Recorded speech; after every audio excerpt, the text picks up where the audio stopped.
I'm going to tell you all something not a lot of you are going to want to hear. But if you intentionally tuned into this podcast or this episode because of the title, you need to hear this. And that's that you should not quit your job just yet. Unless you have a plan, unless you are willing to suffer or you never need to work again, you definitely should not quit your job.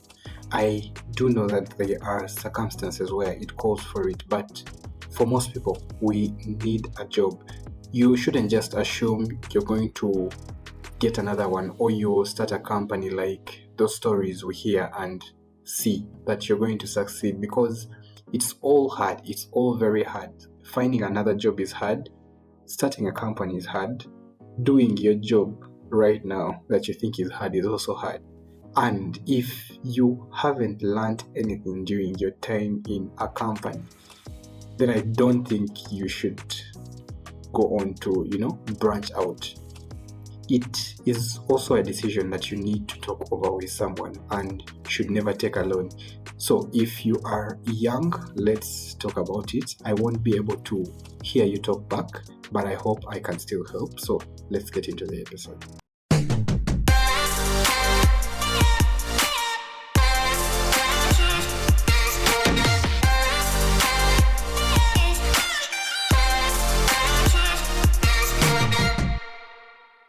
Hello everyone, and welcome back to the 9 to 5 Job Podcast.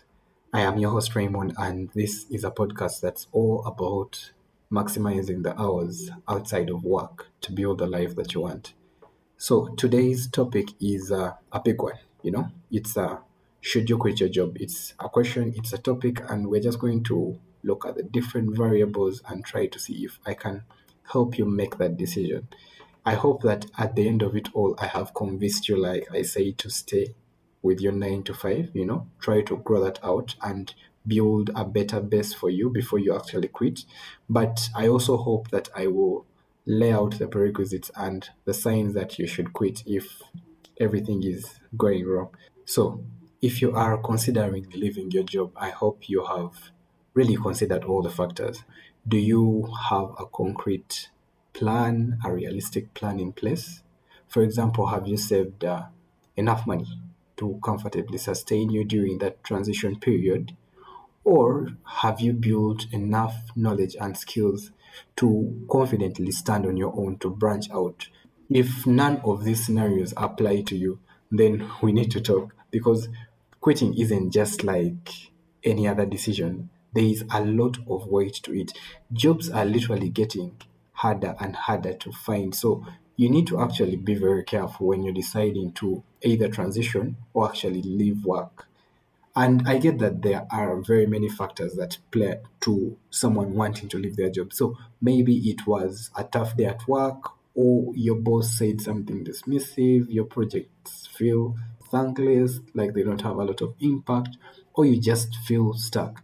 I mean, for a person that left their 9 to 5, I get it. Trust me, I have been there too, wondering if all this effort is even worth it, scrolling through YouTube, Insta, TikTok, and LinkedIn, and seeing all these posts about people who quit their jobs to start their dream business or to travel the world. And honestly, it's tempting to imagine yourself doing the same. But the truth is, and the hardcore truth is, that all these stories and posts are just highlight reels. What you don't see is the struggle, the doubt, the grind that came after they quit. There is a lot of doubt after you quit a job.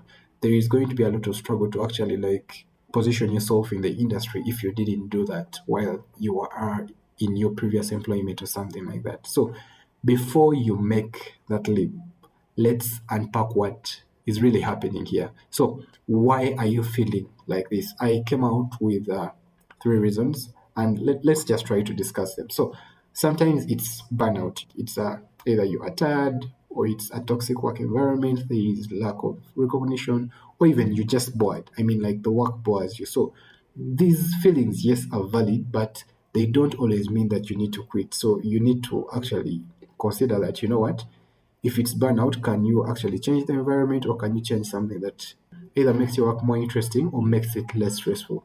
Okay, two is that other times it's mindset. So are you unhappy because things are genuinely bad, or are you stuck in a cycle of negative thinking? Because you see, negative thinking begets negative thinking. Have you actually done everything you can to make the most of your current role, to think about it positively, to affect your mood in a way that helps you to actually carry out that role? Or are you still in that negative thing? So another thing is just mindset. And then thirdly, is the comparison. So social media is a blessing and a curse here. I'm going to use a cliche. It shows us what is possible, but it also amplifies our dissatisfaction, especially for things like LinkedIn when it comes to the job thing. You're going to go to LinkedIn, there will be this guy with his bio of expert in this, what, and he's always pumping out articles, and then you start to compare yourself with that person and think that, you know what, your job is not that good, you need to quit, you need to find something bigger and better. And in actual sense, these guys are putting on a facade, or the comparison that you are making is of their chapter 10 when you are at chapter 1, chapter 2. I mean, it's just not healthy to compare in that kind of way. So let me just tie all these three reasons back, the burnout, the mindset, and then the comparison. And you could do this by asking yourself, are you running towards something better, or are you just running away from what's hard, what is inconvenient, what is actually the source of your livelihood at the moment? Are you going towards something better? Are you going towards a better environment if you are deciding to quit, or are you just running away from something just because you feel like it's hard and you can't manage? When in most cases, actually, it has been found that we have so much potential within us that if we just tried harder, if we just committed, we can actually like pull it off. So are you running towards something better, or are you running away from what looks to be hard or what is hard? That's literally a good benchmark to kind of go through these three reasons why you may be feeling like, you know what, you need to quit your job.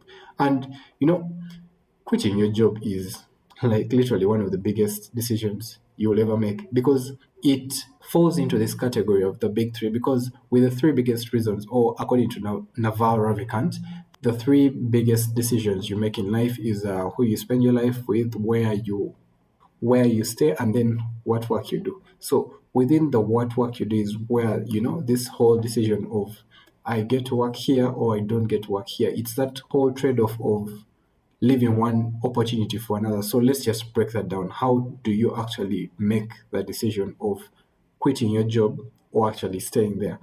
And for this one, I came up with just two that I literally looked at in my situation. So this is like very practical. So the first thing I did was to evaluate my environment. So just evaluate your environment objectively. Take an objective look at your workplace. Is it toxic, or is it just challenging? Sometimes we confuse discomfort with growth, because trust me, there is going to be some discomfort in growth. Or I can actually say 100% of the time that you are growing, you are being stretched. So tough situations can teach you resilience, and if you stick with them, you actually grow and become better. So you need to objectively evaluate your entire environment and how you are making this decision. Is it that you are running away from something, or you are running to something better? And then two is to talk to someone you trust. You see, never make decisions like this in isolation. Your brain is going to cook up a lot of reasons just because it is running away from something. Our brains are wired to protect us. So when we are in stressful situations, when we are in what, our brain tells us, okay, you know what, we need to be away from this, like very far from this. So I'm going to tell this guy that he needs to quit. When in other words, that is going to be the kind of discomfort that is going to push you towards growth. So talk it off with someone that is someone that you trust. It could be a mentor, it could be a coach, it could be a parent, someone who is been in your shoes, maybe. That's also a good option. And they're going to really help you put things in perspective and bring on that objectivity that you need. They might say things that you don't see. So definitely, one, evaluate your environment.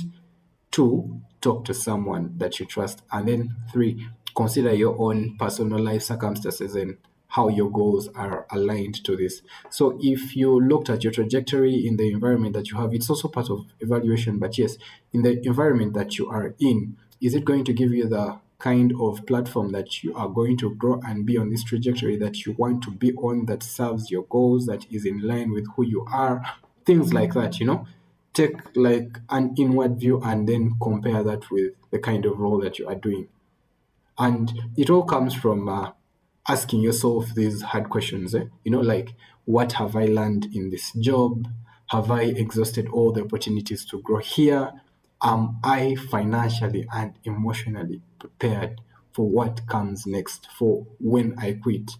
And the financial part is what most people look at a lot. But trust me, through this whole period that I have gone through, the emotional part is definitely one you should look at.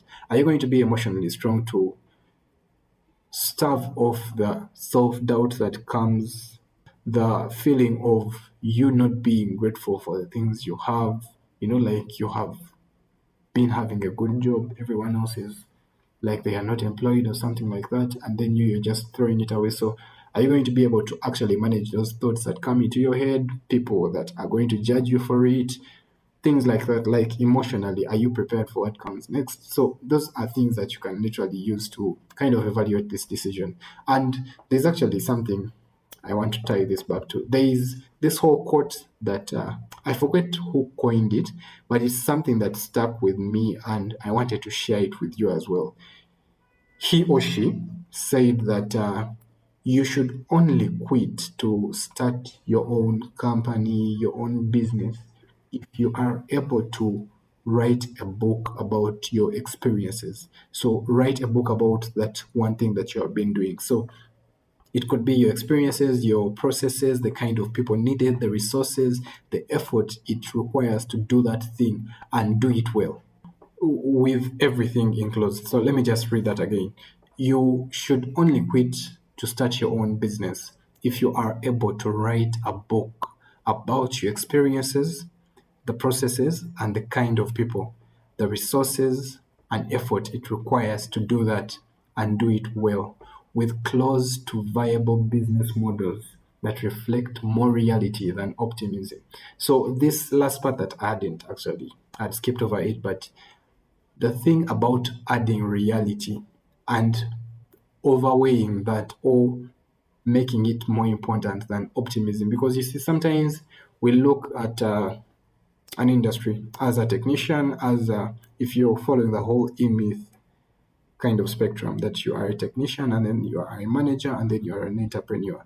So most technicians go on to start their own businesses and then find out that they are playing all the three roles, and yet all they wanted to do was get more autonomy to do the one thing that they liked and to get more money from it. So this person that is a technician is clouded by this whole optimism of what the future could be, that they don't actually factor in the reality of actually knowing how to run the business.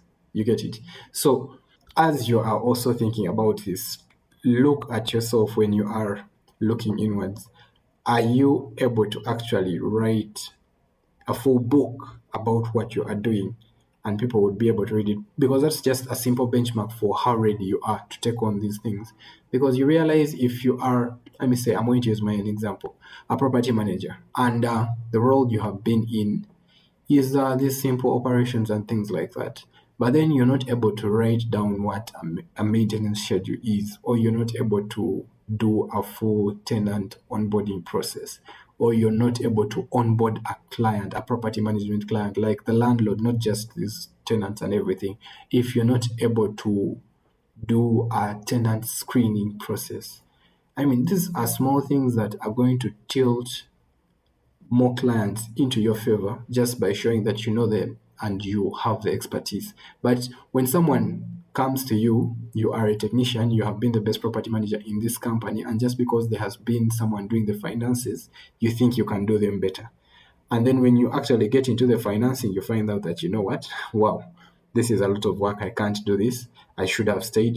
That's when the doubt starts coming in, and then you start failing to provide the kind of service that you want, because you had this optimism in your head that I'm going to do this and I will not deliver less than that. So yeah, I don't want to lengthen this whole section, but you really need to evaluate in order to make this decision. So if you have done the work and decided that it is time to move on, maybe I can also help you. So if you have gone through all the whole criteria we have been talking about, and you're like, you know what, yeah, I can write a book, I have evaluated the environment, and I have talked to people and they're saying, okay, yeah, if you can do this, then go on. Here is how to quit, because you realize sometimes a lot of us don't know how to quit. Like, yes, we know how to go for the interview, get the job, but then when you're leaving, how do you leave a place? When do you leave? Things like that. They are also very important, just the way it is important how you come into the team and integrate someone into the kind of workflows that you have. It's also important that when you are leaving, you create some kind of form and structure to how you do it. So, how to quit? Well, okay, one is to create a transition plan. It doesn't have to be formal with your line manager or something like that, but you need to know what's next for you and then for the kind of processes that are going to continue once you leave your role. So know what's next for you, whether it's going to be a new job, whether it's going to be further education, or you're launching your own business, or you're going to take a sabbatical and take some rest. And then in your position, is there someone that is going to take over? Is the company thinking of this? Can you advise? Things like that. So you create a transition plan of this person will need to be here and be trained for this, how long, and all that. So and then two is to save and prepare. This one you should actually have already started. By the time it clicks for you that, you know what, I may need to leave this place, do not hand in your notice for 1 month. Because, you usually hand in for 1 month's notice. Sometimes it's 3 months, sometimes it's 2 weeks, depending on where you work. And you should definitely consult your employment contract for this date and the time frame.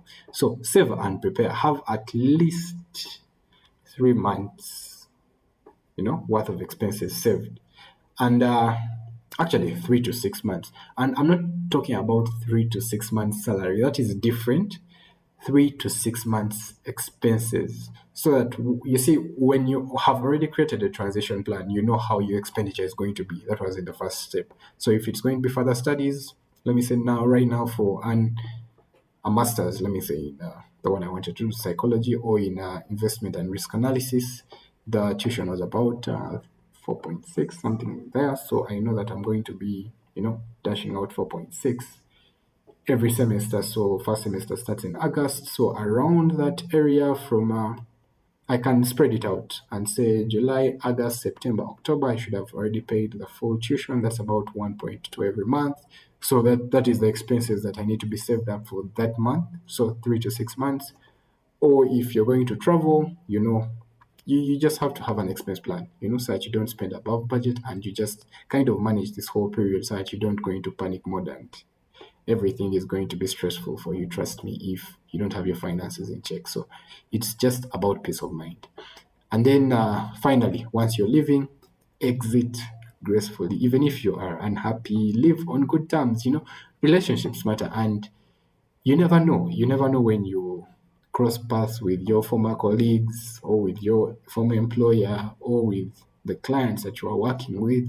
You can't know. So these things of you are pissed or you are disgruntled and then you want to, go out banging like fireworks. I mean, don't cause that commotion. Just go out gracefully.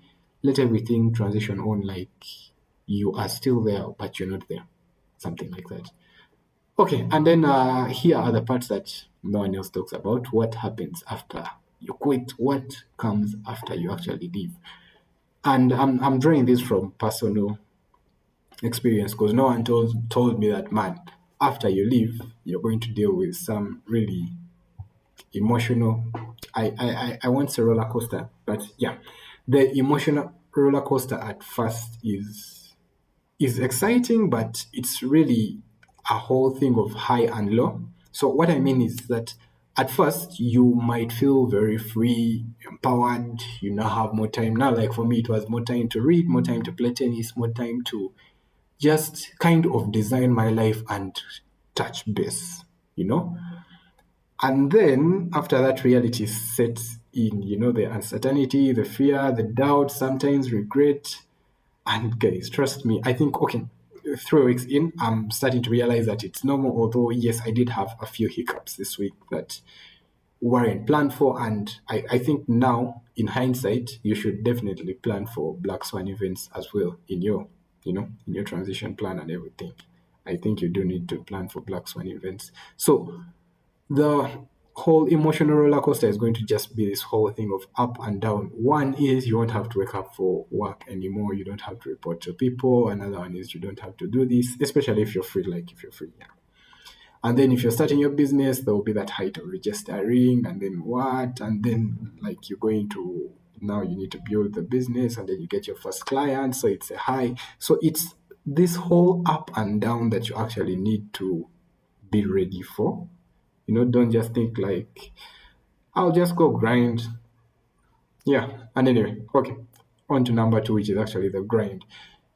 Starting something new for anyone that, let me say, is starting a new company, you've gone off as a technician, you're spun off and you're going to start your own thing, or you're going back to school. Trust me, whether it's a job or a business, it's going to be hard. It's very exciting, but it's also a lot of work. So make sure you are ready. You guys, was it the day before I slept for like 3 hours and had to operate the whole day? Came back, rested for like 2.5, was in an online meeting on Google Meet, worked up to midnight 30-ish, slept, woke up at 4:50 something, and I'm like, wow, what am I doing? And it's all just because I was working on a coding project. That's why I have to like focus for all those long hours and like be obsessive about it. Because when you are writing code, there's something exciting about it, but you also kind of have this desire to finish and to debug that one thing that just keeps you, because even when you are not coding, you're thinking about the bug and trying to find all these frameworks that you're going to use and maybe try to solve it. So I just kept on, even when you are asleep, when you wake up, the alarm wakes you up, you're like, okay, you know what? At 4, the internet is nice. I can go and read up on these documents that maybe I might have missed something. So, I mean, the grind is real. You're going to have a different experience if you're starting something else. Me, that is an example according to coding. It could be something else for you if you're doing content, if you're actually like running, let me say, like you've gone out to do your own accounting firm. You're going to be in spreadsheets at 4 a.m. And that is going to be part of transitioning out of a 9 to 5 job into a 9 to 9 side hustle. So yeah, just be grateful for, everything. And then one thing and I wanted to actually end this on a high, is the growth. Like I realized that I've been able to grow faster in terms of the kind of courses I've been doing, because I've been doing online courses, I've been reading a lot. My code is actually improving, so the growth is also a good one. So apart from the emotional roller coaster, the grind and how hard it is, there is a lot of growth if you have done it right. Quitting is not going to be the end of your story. It's just going to be the beginning of a new chapter, and the chapter is going to challenge you, it is going to stretch you, it is going to grow you. And if you are committed, trust me, you're going to blossom and you're going to enjoy every bit of the grind, just because you can now clearly see the kind of vision that you're working towards. And you're not necessarily building someone else's something, but you're building your own thing. So you have some kind of ownership to it. That is kind of weird, but you will experience it when you finally quit your jobs. For now, first stay there. That is, if you have considered the criteria I've shared above. And yeah, I guess that's my advice. Do not quit because it's hard. Quit because you have outgrown where you are and you have done the work to move forward intentionally, or you need something that is calling to you and you really need to get it done. You are definitely in control of your story. No one has to, tell you that when you are in a 9 to 5, you're not controlling your story. Trust me, you are still in control. You just have to exercise it. But again, every decision comes with responsibility.